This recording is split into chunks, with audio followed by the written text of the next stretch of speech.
nós entramos no capítulo de se estudar um pouco mais essa forma que os espíritos podem tomar, e nós utilizamos um capítulo muito importante do livro Devassando o Invisível, de Ivone do Amaral Pereira, no capítulo 2.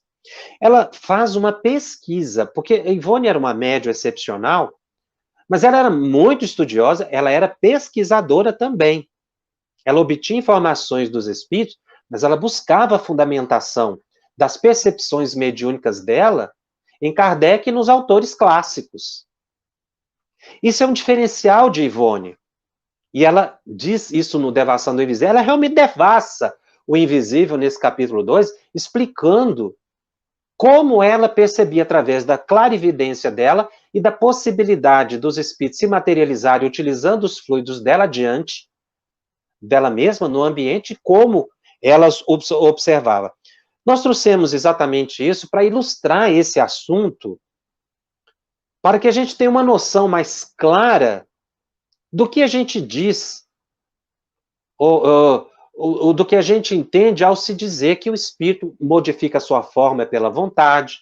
Quando o espírito, numa reunião mediúnica, diz que está sentindo algo no corpo, e muitas vezes você acha que aquilo é mera imaginação, mas a imaginação, ela gera uma alteração nos fluidos que torna denso, vívido, não é como a gente imagina aqui no plano físico, algo abstrato. A imaginação de um espírito é algo concreto para ele. Então nós vamos ver alguns exemplos e depois as conclusões que nós podemos chegar. Ivone Pereira tinha um hábito muito interessante de anotar num caderno nomes de suicidas que ela ficava sabendo, da pessoa que suicidou, ela escrevia o nome num caderno para fazer orações. Então ela via o nome de um suicida no jornal, ou ela ficava sabendo que alguém suicidou, ou numa notícia de rádio, ela anotava no caderno o nome daquele suicida e orava por ele.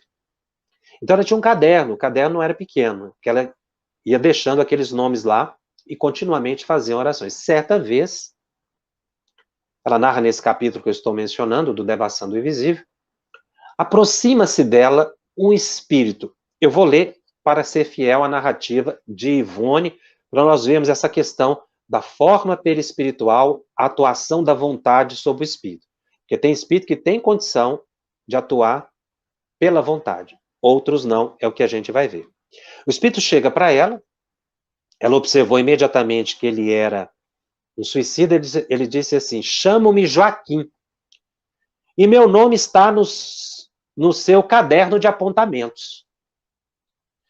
E ela descreve: constatamos que o visitante fora suicida. Estava ali plenamente materializado. Observamos que havia terra na sua vestimenta, na sua indumentária. Isto é, impressões da porção de terra em que fora sepultado.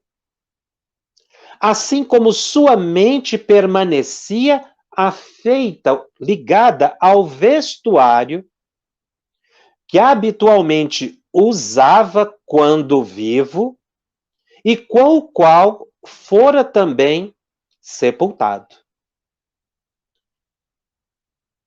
Então, o espírito suicida ele estava melhorado. Inclusive, a visita é porque ele foi agradecer a Ivone as preces dela que o ajudaram imensamente no mundo espiritual. Mas veja que ele se apresentou para ela na condição psíquica que era possível para ele. Porque ele não tinha ainda um domínio mental suficiente para se apresentar limpo. Ele ainda estava com as sujidades, né? Com traços da terra em que ele fora sepultado e com a mesma roupa. Quer dizer, ele estava fixado naquele momento. Então, esse domínio mental não é muito simples, requer experiência. Kardec fala isso nesse capítulo que nós estamos estudando. É preciso ter experiência. É por isso que é importante a gente estudar esse assunto, para a gente já adquirindo experiência. Ela descreve também no mesmo capítulo um grupo de obsessores. Então veja bem, ela descreve esse grupo de obsessores da seguinte forma: vestiam-se grotescamente e eram como que carnavalescos fantasiados, vestes extravagantes, de cores muito vivas, bimbalhando guizos, quais bufões medievais, tocando guizos, não é?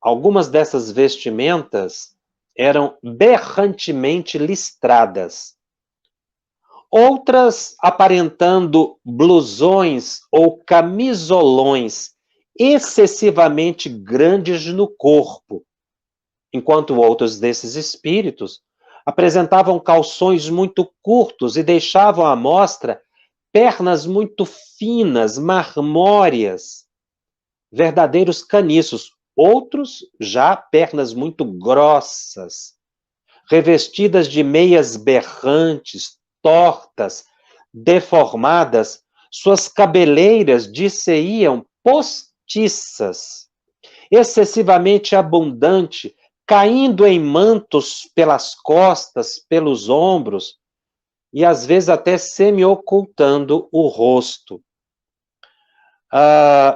Outros espíritos com cabelos curtos, excessivamente ralos, outros endurecidos, parecendo arames, ruivos, eriçados para cima ou para os lados, até ao horrível, negras, amarelas, roxas, vermelhas, verdes, enfim, multicoloridas. Foi um grupo de obsessores que ela viu na casa de uma senhora que ela estava visitando, que estava obsidiando uma criança. Essa criança estava ligada a esse grupo de obsessores de vidas passadas. Então, esses espíritos estavam mantendo essa forma para criar o pânico na cabeça da criança, porque a criança dormia e via esses espíritos. Ao dormir, ao se afastar do corpo, ela penetrava o mundo espiritual, então ela tinha crises, assim, de pânicos terríveis, era uma criança totalmente desajustada, porque ela observava esses espíritos horrendos. Então, como o espírito anterior não conseguia apresentar-se nem se limpo, né? Ainda estava sujo de terra. Esses aqui faziam questão de se apresentar horrorosamente para causar pavor. Se a Ivone não fosse a médium equilibrada que era, ela ficaria completamente transtornada diante dessas aparições. Daí a importância do médium estudar, pesquisar, para não ser levado nessas imagens criadas pelos espíritos. Mas veja que para os espíritos, isso é matéria, né? Eles estão realmente vestidos daquela forma.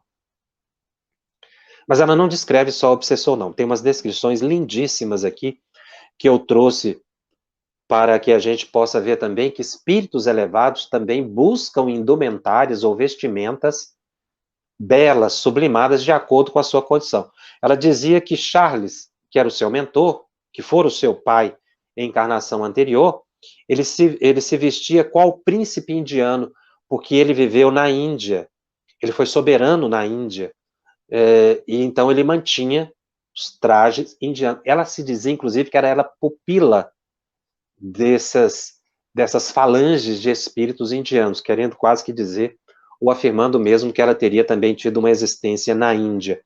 E ela descreve Frédéric Chopin. Ela diz que Frédéric Chopin variou a indumentária 4 vezes em suas aparições, deixando-se perceber em 2 delas apuradamente trajado à moda da sua época, o reinado do Luís Felipe na França. Mas todo envolto como que num luar azul, translúcido como neblina. Ela descreve também Vitor Hugo. Ela viu Vitor Hugo apenas o busto de Vitor Hugo. Ela também observou Vitor Hugo envolto em neblinas lucilantes, argênteas, né, prateadas, com reflexos azuis. Foram vidências belíssimas que ela teve. E tem uma que nos chama muito a atenção. Ela diz que ela deu um nome para esse espírito. Ela o denominou pela peculiaridade de anjo guerreiro. Olha como Ivone descreve essa vidência que ela teve.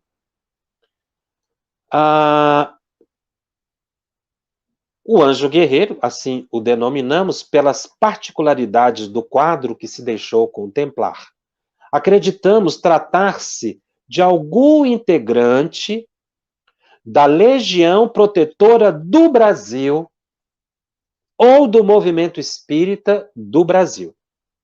Certo era que trajava uma túnica grega, curta, atada por um cinto dourado, um diadema discreto, um simples friso de ouro na cabeça, guiando uma biga romana, como que construída de alabastro. Com a destra, a mão direita, empunhava as rédeas, sem que, todavia, se pudesse observar os cavalos.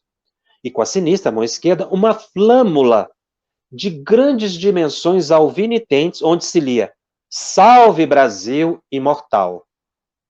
Estampava-se visivelmente nessa entidade, assim materializada, o tipo oriental, o árabe. Chama atenção aqui aquilo que eu mencionei em programa anterior, o traje, não é, dessa entidade com o cinto dourado na cintura, sobre a roupa, e a diadema dourado. O dourado, o ouro, como já mencionamos, expressa alta espiritualidade, é assim o conhecimento. Inclusive, muitos budas são feitos de ouro no Tibete, na China, não por causa do valor do ouro, mas exatamente pela alta espiritualidade. Ela diz que esse espírito, ele estava acompanhado de uma multidão que cantava hosanas e também empunhavam pequenas flâmulas. Uma multidão que o seguia em cortejo atrás dessa biga. Ela não revela o nome desse espírito, mas ela faz uma observação. Que essa aparição, para ela, assinalou etapa definitiva na vida dela e nos labores espíritas. É como se ela tivesse entrado num outro plano.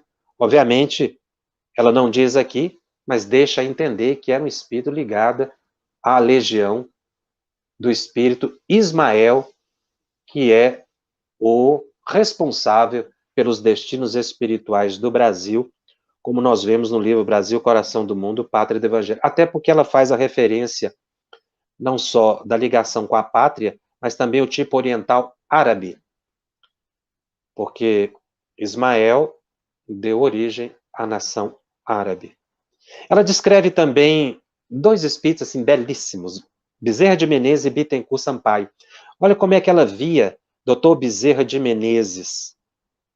Dr. Bezerra deixava-se ver trajando um avental de médico, com barrete, ao passo que Bittencourt Sampaio, a quem vimos uma única vez, num dia de grande provação para ela, talvez pela sua qualidade de poeta do Evangelho, trazia uma coroa de louros, ou de mirto, ou carvalho, sobre a cabeça, não é? Assim como os intelectuais gregos e latinos. Ambos tinham vestes em forma de túnica vaporosa, nívea, cintilante, levemente esbatida de azul.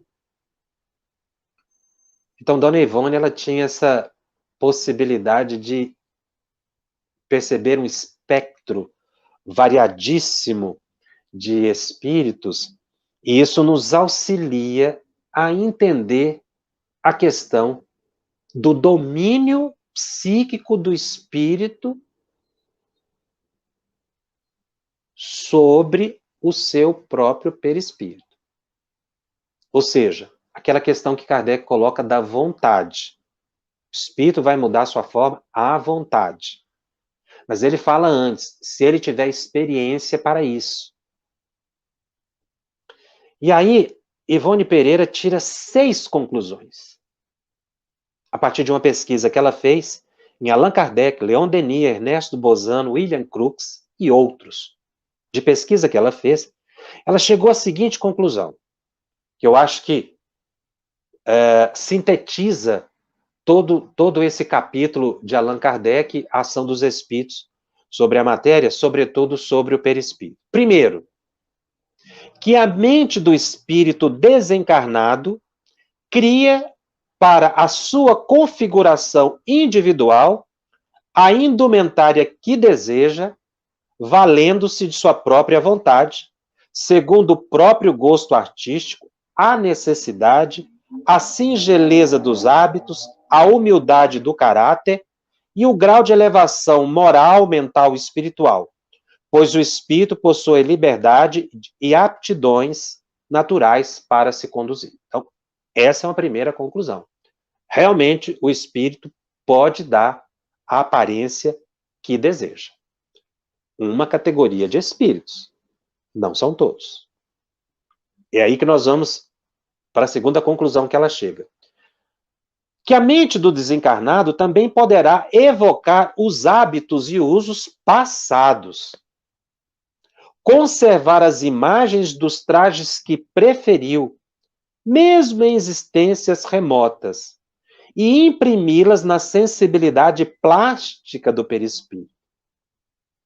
E assim se apresentar aos seus iguais no além-túmulo, assim também como se apresentar aos médios em materializações espontâneas, individuais, provocadas em visões coletivas.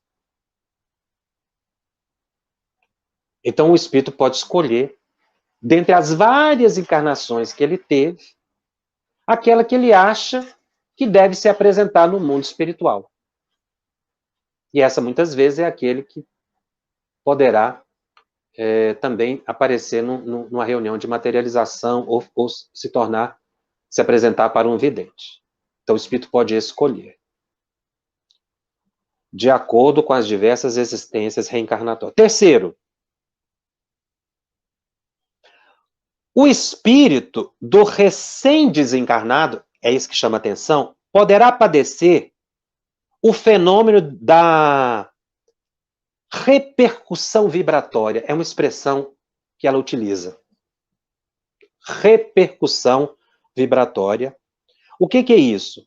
É uma repercussão dos acontecimentos verificados no corpo carnal durante a crise do lento desligamento das energias fluídicas que o prendiam ao corpo por ocasião do desencarne, sobressaindo nesse fenômeno de repercussão vibratória os detalhes impressionantes da sua roupa com a qual foi sepultado. Esse fenômeno ocorre geralmente em entidades muito arraigadas na matéria. Então, pessoas que desencarnam e que não sabem nada da vida espiritual, que não sabem que podem dominar a própria mente, que estão ainda perturbados pela desencarnação, não vão conseguir com facilidade, senão depois de um longo tempo, adquirir esse domínio. Alguns não conseguem atingir esse domínio e precisam reencarnar para se reequilibrar e depois adquirir esse domínio mental. Então nós vemos, são várias situações, porque são várias categorias de espíritos. Se o desencarnado ele não sabe nem que desencarnou às vezes, porque a perturbação é tão grande que ele fica assim meio confuso. Muitos desses vão em reunião mediúnica e vão dizer que estão ainda com a ferida, estão ainda com a bengala, com a dor, com o corte. E o dirigente, o esclarecedor, ele tem que ter habilidade para entender que o que ele está falando ali é uma verdade para ele. E que não basta dizer assim, desvia o pensamento que passa. Ele não sabe disso. Ele está com a mente perturbada. Não basta dizer esquece, desvia o pensamento. Não, você tem que dar um medicamento para ele. criar uma imagem positiva que supere, fazer uma prece, e às vezes até colocá-lo para dormir, a fim de que ele saia daquele condicionamento psíquico, que é essa repercussão que Ivone fala, a repercussão vibratória do transe desencarnatório. Isso é uma situação muito difícil. Então, veja, aquele suicida, o Joaquim, ele estava equilibrado, mas muitos suicidas comparecem em reunião mediúnica completamente desequilibrados. Ficam vendo a cena do suicídio repetidas vezes. Então, isso mostra que nessa faixa de espíritos suicidas, há vários tipos de situações em que o suicida pode entrar, ou pode se encontrar. Alguns suicidas estão mais equilibrados no mundo espiritual. Tem suicida que está mais perturbado no mundo espiritual. Porque às vezes a gente generaliza e acha que todo o suicida vai ficar extremamente perturbado e que na outra reencarnação vai nascer com deformidades físicas terríveis. Não é verdade isso. Não é assim. Ivone foi suicida em encarnações anteriores e nasceu com um corpo perfeito, mas com a faculdade mediúnica excepcional. Né? Então a gente tem que entender essas várias situações que ela coloca aqui. Uma outra colocação que ela faz, que seria uma quarta conclusão, que o perispírito, cujas essências e propriedades são impressionáveis, são amoldáveis à ação plástica do pensamento. Então, a base é o pensamento. Ele é expansível e contrátil. Isso é o que o próprio Kardec fala, que ela concluiu. E a energia mental atua sobre essas propriedades de expansibilidade e contractibilidade do perispírito, dando forma. O perispírito não resiste a esse domínio mental, e o espírito dá a forma que desejar. Consciente ou inconscientemente, ela menciona isso. Porque esse poder mental de alterar a natureza do próprio perispírito, isso é natural no nosso psiquismo, é um atributo do espírito, mesmo que a gente não saiba disso. Não é? Então, a nossa mente atua sobre o próprio perispírito e vai dar-lhe a forma, a pessoa sabendo ou não. Porque isso é uma propriedade da nossa mente. Quinto, que possuindo propriedades plásticas tão sutis e melindrosas, e sendo o espírito arraigado à matéria, não obstante já desencarnado, repercutirão por isso mesmo em sua mente, ou no seu perispírito, as impressões mais fortes ou acontecimentos que afetam o próprio cadáver, dando que poderosas transcendentes atrações magnéticas que o ligam ao corpo carnal, o espírito já desencarnado, então ele fica ligado ao corpo físico. É aquele caso de espíritos que percebem a própria decomposição cadavérica. Não são todos que passam por isso, repito. É uma categoria de espíritos. Os que ela coloca aqui, os que estão mais ligados ao corpo carnal. Em muitos casos, esses estados se prolongam por um tempo ainda longo após a morte. E mesmo depois da sua total decomposição, o espírito ainda fica com isso na mente. Sexta conclusão que ela chega, e que nos é muito útil para estudar, é que a fenomenologia da mente e da vontade existem no mundo espiritual elementos fluídicos, essências, gases, energias, matérias muito transcendentais, desconhecidas dos homens e desconhecidas também das entidades inferiores e medíocres, viu? Mas que podem ser acionadas pela vontade do desencarnado, de elevada categoria moral e intelectual, e poderão transfundir em formosas aparências indumentárias variadas, que ao vidente parecerão muito concretas, e elas realmente têm a concretude que o desejo do espírito a se determinar. Então, espíritos muito evoluídos, esses sim, têm um pleno domínio das formas e podem alterar a sua indumentária, como nós vimos aqui, Bittencourt Sampaio, Bezerra de Menezes, Chopin, de formas belíssimas, como ela observava.